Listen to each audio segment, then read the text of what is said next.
Ski joins me from the Bismarck Human Relations Committee to tell us more about it. Good morning and welcome back to North Dakota Today. Good morning. Thanks for having me again. We were just talking about when was the first time you were on North Dakota Today, and we think it's been 7, 8 years, something like that, that you've been coming on and talking about these various different events. Yes, it probably has been that long, and thank you. You guys are always so welcoming, and it's always great to be on here. You're very welcome. This is an important thing. It's the Community Conversations Forum on Homelessness.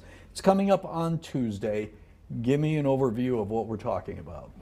The event is on Tuesday, and it's at the Tom Baker Room at the City County Building, and it's from 5:30 to 7:30. And what it is we have a conversation that we believe is important to our city, and this conversation is on homelessness. And on our panel are 5 people that have something to do in regards to that specific topic. We have people from different providers, as well as 2 individuals who actually have lived experience and have been homeless or unhoused before.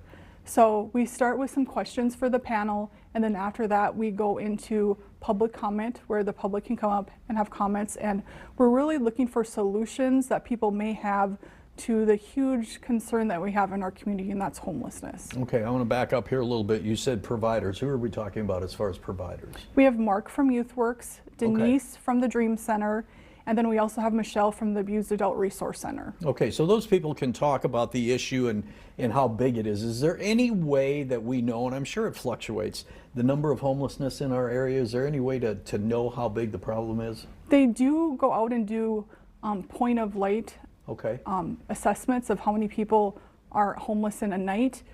Through Bismarck Public Schools, they believe last year, I believe there was like 415 homeless or unhoused kids in our school system. You know, and I think I've heard that number before, that it was over 400. That's amazing. And we've been so blessed so far this fall with a mild fall, but as the weather changes, I'm sure that issue becomes even a bigger problem. Yeah, it does definitely become a bigger problem, especially in the state of North Dakota. Yeah. Now you talked about, you know, the various people that are going to be at this event on Tuesday night. Who are some of the city leaders that you're hoping that will take part in this and hear about this? Well, we invite the city commissioners and other city leaders to attend.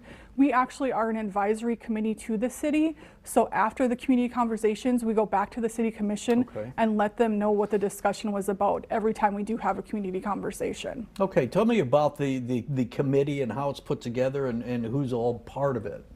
We have 7 members of our committee, and we are appointed by the mayor. Okay. We're a volunteer committee, and we are, as I said before, advisors to the city commission. So we come up with different ideas and solutions that we look at within our city, or maybe concerns, and then we bring it to them.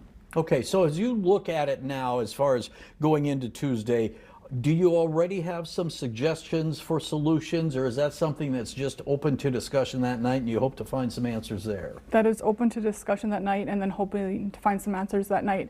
And then from that specific conversation, we do this quarterly, we decide what the next topic is for our next conversation. So people can give feedback both at the event, and then we also have a QR code where they can go in and give feedback as far as what they want as far as a topic going forward in regards to what's important topic for our city to look at. So not only ideas, but I would imagine you're also looking for people to step forward and offer a helping hand at this meeting on Tuesday night as well. Yes, we're always looking for volunteers.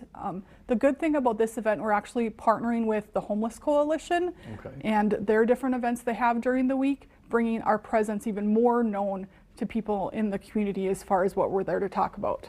All right, we're down to about 30 seconds. What is your closing message on this that you want the public to know, to be aware of, and to take action for?